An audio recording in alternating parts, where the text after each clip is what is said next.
Viewers बिस्मिल्लाहिर्रहमानिर्रहीम। Welcome to my channel learn English with Nazish. I am tutor Nazish Ali. I hope so कि आप सब खैरियत से होंगे। आज का हमारा वीडियो का टॉपिक है who is Godot.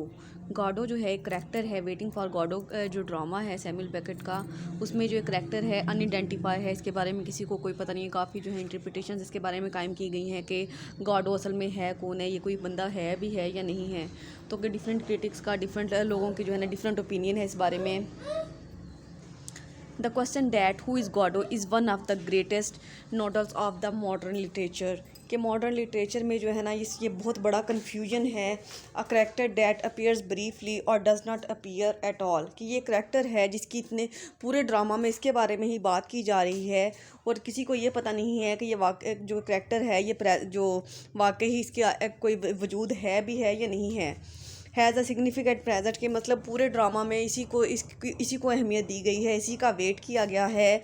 N example of this can be found in the play waiting for Godot by Samuel Beckett. Samuel Beckett के इस ड्रामा में जो है हमें हर जगह इसी की जो है इंपॉर्टेंस देखने को मिलती है, इसी का जिक्र मिलता है। Different critics give different opinions about identity of Godot. अब डिफरेंट क्रिटिक्स की ये जो गॉडो है इसकी आइडेंटिटी की, इसकी पहचान के बारे में मुख्तलिफ राय हैं। But no opinion is final and conclusive. लेकिन किसी भी राय को जो है हम हतमी नहीं कह सकते।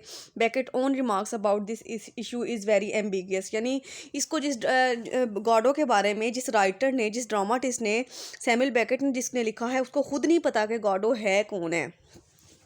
वो खुद कंफ्यूज है इसके बारे में। When he was asked that who is Godot in his play he answered. यानी एक दफ़ा किसी ने उससे पूछा कि गॉडो कौन है, तो उसने कहा he answered if I knew I would have said in the play. वो कहता है अगर मुझे पता होता तो मैं ड्रामे में उसको बता ना देता, मुझे पता ही नहीं है। इसके बाद several explanations have been offered to the origin of the name Godot. अब जो है उसके बारे में काफ़ी एक्सप्लेनेशंस, काफ़ी ओपिनियन जो हैं वो कायम की गई हैं। One suggestion which seems quite reasonable is that Godot is a diminutive of the word God.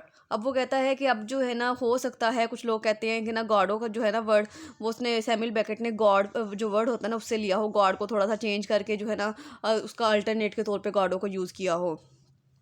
Another view is that title of the play is derived from a French book whose title translated into English means Waiting for Godot. This would strengthen the impression that there is a link between God and Godot। अब एक book है जिसका नाम है, French book है, जिसके बारे में जो है ये कहा जा सकता है कि मे बी जो है ये जो राइटर है इसने उस बुक के रेफरेंस इसका नाम जो इस ड्रामा का रखा हो। Similarly there is another view that there is a connection between Godot and the character Godeau in a play by Balzac. अब एक कुछ लोग कहते हैं कि एक ड्रामा है जिसका नाम बेल्जक है, उसमें एक गॉड्यू नाम का करेक्टर है। वो कहते हैं कि हो सकता है ये वो वाले गॉडो की बात हो रही हो। Both these characters are eagerly waited by others as saviour. मतलब उस ड्रामा में भी जो गॉडियो है ना उसके बाद उसका जो लोग है ना बहुत बेसब्री से, बहुत बेचैनी से इंतज़ार करते हैं उसका। और यही हाल जो है इस ड्रामा में होता है वेटिंग फॉर गॉडो में, कि सब लोग जो है गॉडो का वेट कर रहे हैं। But the difference between Godot and Godeau is that Godeau does arrive at the end of the play and performs the expected role of saviour, but Godot never arrive till the end of the play. लेकिन क्या होता है कि वो जो बेल्जक drama है उसका जो गॉडियो होता है ना वो एंड पे आ जाता है और जो उसकी ड्यूटी होती है ना वो आके परफॉर्म कर देता है। लेकिन वेटिंग फॉर गॉडो में गॉडो ड्रामा ख़त्म हो जाता है लेकिन गॉडो जो है वो उसका इंतज़ार ख़त्म नहीं होता और वो नहीं आता। इसके बाद Samuel Beckett has pointed out those people who have no reasons in their life. अब सैमुअल बेकेट ने उन लोगों की बात की है जिनकी ज़िंदगी में कोई मकसद नहीं होता, कोई जो है रीज़न नहीं होता। In the play Godot is an empty promise. Most of the people who spend their life waiting for something but they are not sure that exact thing that is awaited. हम लोग क्या करते हैं कि काफ़ी लोग ऐसे होते हैं जो कि अपनी ज़िंदगियाँ जो हैं किसी ऐसी चीज़ की जुस्तजू में, किसी ऐसी चीज़ की उम्मीद में, किसी ऐसी चीज़ के इंतज़ार में गुजार देते हैं जिसके बारे में हमें खुद भी पता नहीं होता कि हम कभी इसको हासिल कर सकेंगे या नहीं कर सकेंगे, कहीं हमें मिल सकेगी या नहीं मिल सकेगी। Vladimir and Stragon can consider themselves lucky. They know specifically that they are waiting for a person whose name is Godot. They know only his name and not familiar with his face। अब ये जो दोनों लोग हैं Vladimir और स्ट्रागन क्या कर रहे हैं, इनके पास कोई काम नहीं है करने को, तो इन्होंने एक बंदा जिसका नाम गॉडो है उसका वेट करना शुरू कर दिया। उनको उस बंदे का सिर्फ नाम पता है, वो उसकी शक्ल तक की पहचान नहीं है कि वो देखने में कैसा लगता है। मतलब वो वहाँ से गुजर भी जाएगा तो उनको क्या पता चलेगा कि गॉडो कौन था। They know only their name and do not familiar with his face. वो उसके फेस से वाकिफ़ नहीं है। This faceless character affect there life. अब ये जो फेसलेस करेक्टर है जिसकी उनके फेस का भी नहीं पता उन दोनों को, उसने उनकी पूरी ज़िंदगी को जो है इफेक्ट किया हुआ है। He is a reason they are still alive. Estragon daily wants to kill himself. अब एस्ट्रागन जो है बार बार इसी ड्रामा में सुसाइड की कोशिश करता है। वो इंतज़ार कर करके तंग आ चुका होता है, उकता चुका होता है, वो खुदकुशी करना चाहता है, लेकिन but a hope of arrival of Godot do not let him to do सो।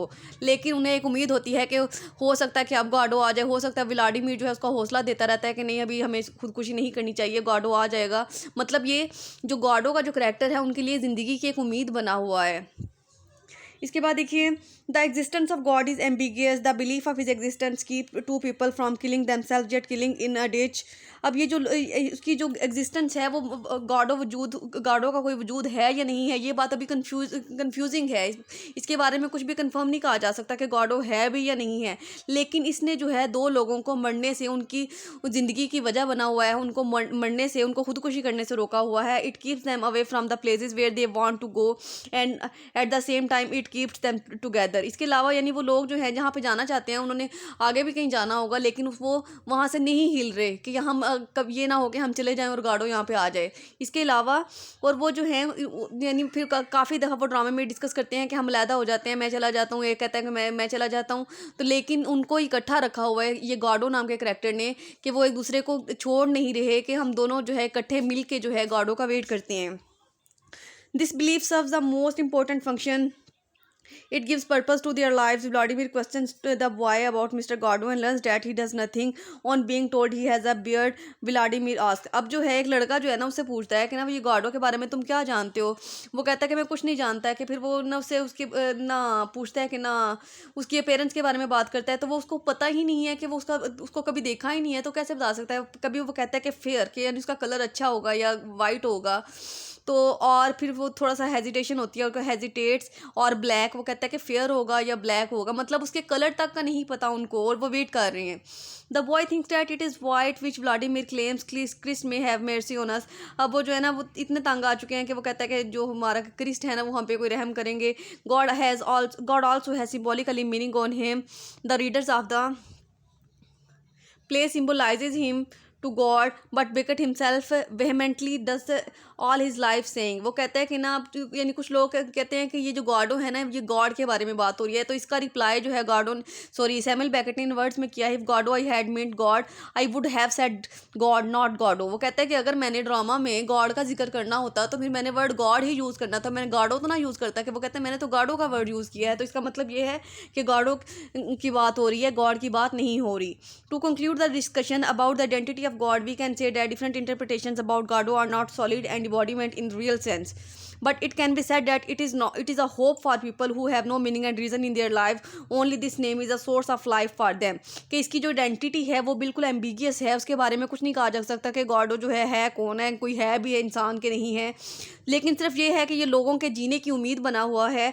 ये कुछ जो लोग हैं, कुछ जिनकी ज़िंदगी का कोई मकसद नहीं होता, कोई मतलब नहीं होता, उनके लिए एक जीने का सहारा है कि वो इसके सहारे जो है जी रहे हैं, कि कभी ना कभी जो उनका इंतज़ार है वो ख़त्म हो जाएगा और वो गॉडो से मिल लेंगे। आई होप सो कि आपको लेक्चर की समझ आ गई होगी। अगर वीडियो अच्छी लगे तो लाइक, कमेंट एंड शेयर ज़रूर कीजिएगा। अल्लाह हाफिज़।